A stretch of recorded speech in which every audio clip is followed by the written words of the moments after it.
एंड्रोक्लस नाम का लड़का एक जगह काम करता था। वो दरअसल एक गुलाम था। उसका मालिक सख्त जालिम आदमी था। बेचारे एंड्रोक्लस से दिन रात काम लेता, ऊपर से बात बात पर बुरी तरह से मारपीट भी करता था। अब वहां से वो एक दिन मौका मिलते ही भागने पे कामयाब हो गया। इसीलिए उसे सबसे बेहतर जगह जंगल मिला। वो उस जंगल में जा घुसा। वो था तो बहुत खुश कि उसके जालिम मालिक से उसको छुटकारा मिल गया। अब वो उसके सामने मसला ये था कि वो आजाद तो हो गया, मगर अब जाए तो कहाँ जाए, जंगल में कहाँ जाकर रहे और क्या खाए। अभी वो इस फिक्र में इधर उधर भटकता फिर रहा था। उसकी नजर एक शेर पर पड़ी। पहले तो वो बहुत डरा। भला कहाँ एक अकेला नौजवान, वो भी जिसका कोई ठिकाना भी नहीं, लेकिन शेर। लेकिन एंड्रोक्लस ने जल्दी ही अंदाजा कर लिया कि शेर सख्त तकलीफ में गुर्रा रहा है। वो ज्यादा हरकत भी नहीं कर पा रहा, लेकिन क्यों? एंड्रोक्लस ने अंदाजा लगाया कि शेर को कोई ऐसी तकलीफ हो रही है जिसकी वजह से वो अब किसी पर हमला करना तो क्या अपनी जगह से ज्यादा हिलने के लायक भी नहीं है। अब एंड्रोक्लस का डर जरा कम हुआ।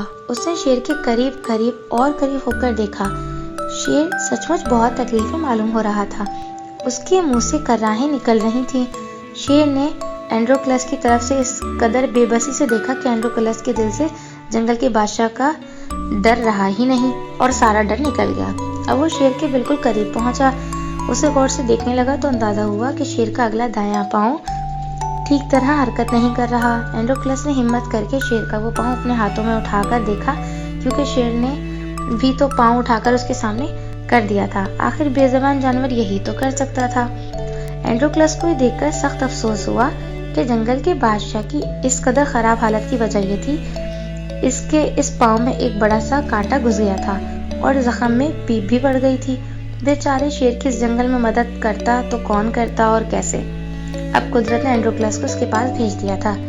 एंड्रोक्लस ने सारा डर खौफ दूर भगा दिया और शेर के पांव से कांटा निकाल दिया और जख्म पर पट्टी भी बांध दी। बेचारे शेर को इस तकलीफ से निजात मिल गई। उसने एहसान मानने के लिए अपना सर एंड्रोक्लस के सीने से लगाकर रगड़ना और इसके साथ चाटना शुरू कर दिए। जाहिर है अब दोनों दोस्त जो बन गए थे। शेर अब एंड्रोक्लस को अपने घर ले गया। यूं एंड्रोक्लस को घर भी मिल गया।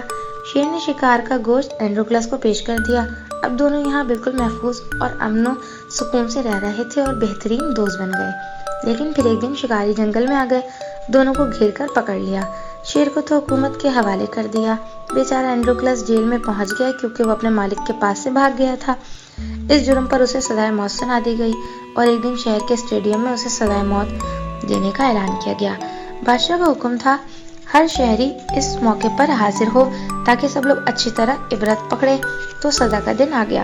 बेचारा एंड्रोक्लस मौत के इंतजार में स्टेडियम के बीचों बीच अकेला और बिल्कुल लावारिस खड़ा था। स्टेडियम में मौजूद पिंजरे का लोहे का दरवाजा खुला, जिससे वो शेर स्टेडियम के दरमियान लाए जाते थे, जो सजाए मौत के कैदियों को फाड़ खाते थे। ये उस जमाने के लोगों के लिए एक जबरदस्त तफरीह और बेहद दिलचस्प तमाशा भी होता था। तो उस गेट के खुलते ही एक शेर निकला और सीधा एंड्रोक्लस की तरफ बढ़ा। स्टेडियम लोगों के शोर से गूंज उठा था। सब इंतजार में थे कि कब शेर अकेले और नहते एंड्रोक्लस पर झपटा मारे और उसे चीर फाड़ डाले। मगर ये क्या, शेर आहिस्ता आहिस्ता चलता हुआ एंड्रोक्लस के पास पहुंचा और उसके सामने सर झुकाकर खड़ा हो गया। उसके हाथ चाटने लगा जैसे वो जंगल का शहंशाह ना हो, एंड्रोक्लस की पालतू बिल्ली हो जो इस तरह से उससे मोहब्बत का इजहार कर रही हो। स्टेडियम में सन्नाटा छा गया। एंड्रोक्लस भी शेर के सर पर हाथ फेरता रहा, जैसे दो पुराने दोस्त बहुत मुद्दत बाद मिले हों। बादशाह तक आंखें फाड़ फाड़ कर सारा तमाशा देख रहा था। यकीन तो किसी को भी नहीं आ रहा था कि वो क्या देख रहे हैं। आखिर बादशाह ने सारा तमाशा खत्म करने का हुक्म दिया। शेर वापस पिंजरे में और एंड्रोक्लस को बादशाह के सामने पेश कर दिया। फिर बादशाह के कहने पर एंड्रोक्लस ने सारा किस्सा सुना दिया। तो बादशाह ने एंड्रोक्लस को फौरन रिहा करने और शेर को वापस जंगल में छोड़ने का हुक्म दे दिया। एंड्रोक्लस की दरखास्त पर बादशाह ने भी उसे शेर के साथ जंगल में रहने की इजाजत दी।